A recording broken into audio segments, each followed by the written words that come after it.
നോദില ചെരുപ്പ് ഫാക്ടറി ഈ പോക്ക് പോയാൽ എത്രയും പെട്ടെന്ന് തന്നെ അടച്ചു പൂട്ടിക്കെട്ടുവാനുള്ള എല്ലാ ചാൻസും കാണുന്നുണ്ട്. ബിഗ് ബോസ് ഇന്ന് അവർക്ക് നൽകിയത് അടുത്തൊരു ട്വിസ്റ്റ് ആയിരുന്നു. അതായത് പണി തന്നെ. ഇന്നലെ അവർക്ക് 2 മെഷീൻ നൽകിയിരുന്നു. എന്നാൽ ഇന്ന് ചെരുപ്പ് കട്ട് ചെയ്യുവാൻ വേണ്ടി അവർക്ക് ആകെ നൽകിയത് ഒരു മെഷീനായിരുന്നു. അതിൽ നിന്നുകൊണ്ട് അവർ 50 പെയർ ചെരുപ്പ് ഉണ്ടാക്കണമെന്നായിരുന്നു ബിഗ് ബോസ് നിർദ്ദേശിച്ചത്. എന്നാൽ ഇന്നലെ തന്നെ അക്ബറിന് ശമ്പളം നൽകാത്തത് കൊണ്ട് അക്ബർ ഇന്ന് പ്രതിഷേധത്തിലായിരുന്നു.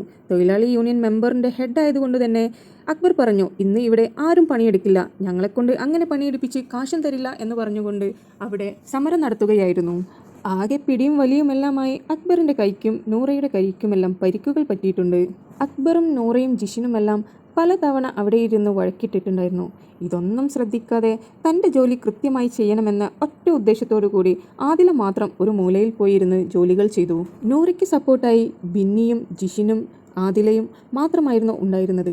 ബാക്കിയുള്ള എല്ലാവരും അക്ബറിൻ്റെ കൂടെയായിരുന്നു.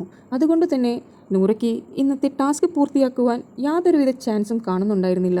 ഇതിനിടയിൽ അക്ബർ ഇടയ്ക്കിടയ്ക്ക് അവിടെ പോയി സന്ദർശിച്ചതിന് ശേഷം അവിടുത്തെ ഓരോ ടൂൾസ് അടിച്ചു മാറ്റിക്കൊണ്ടുവരുമായിരുന്നു. പാവം നൂറ ടാസ്ക് പൂർത്തിയാക്കുവാൻ വേണ്ടി ഉള്ള ലിമിറ്റേഷൻസ് വെച്ച് എങ്ങനെയെങ്കിലും 25 പെയർ ചപ്പൽ അവർ നിർമ്മിച്ചു കൊടുത്തു. ബിഗ് ബോസ് പറഞ്ഞത് പ്രകാരം 50 പെയർ ചപ്പൽ അവർക്ക് നിർമ്മിച്ചു കൊടുക്കുവാൻ സാധിച്ചില്ല. കാരണം അവരുടെ പക്കൽ വെറും 3 സ്റ്റാഫുകൾ മാത്രമായിരുന്നു ഉണ്ടായിരുന്നത്. അങ്ങനെ തൊഴിലാളികളുടെ കൂടെ നിന്ന് നൂറയും പണിയെടുക്കുവാൻ തുടങ്ങി. നൂറ പറഞ്ഞു, ഇത് എൻ്റെ കമ്പനിയാണ്, സ്റ്റാഫില്ല എന്ന് വെച്ച് എനിക്കിത് അടിച്ചു പൂട്ടുവാൻ കഴിയില്ല. അതുകൊണ്ട് തന്നെ ഞാനും ഇവരെ കൂടെ നിന്ന് ജോലി ചെയ്യുമെന്ന്. എന്തു വന്നാലും ഞങ്ങൾ ജോലി ചെയ്യില്ല എന്ന ഒറ്റ വാശിയിലായിരുന്നു അക്ബറും മറ്റുള്ളവരും. മുൻകൂറായി നൂറയുടെ പക്കലുള്ള മുഴുവൻ കോയിൻസും അക്ബറിനെ നൽകണമെന്നായിരുന്നു പറഞ്ഞത്.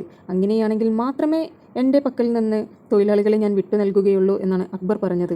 സത്യം പറഞ്ഞാൽ അക്ബറാണ് റോങ് എന്ന് മറ്റുള്ളവർക്ക് തോന്നിപ്പോകും. എന്നാൽ ടാസ്ക് വളരെ മനസ്സിലാക്കിക്കൊണ്ടായിരുന്നു അക്ബർ പെരുമാറിയത്.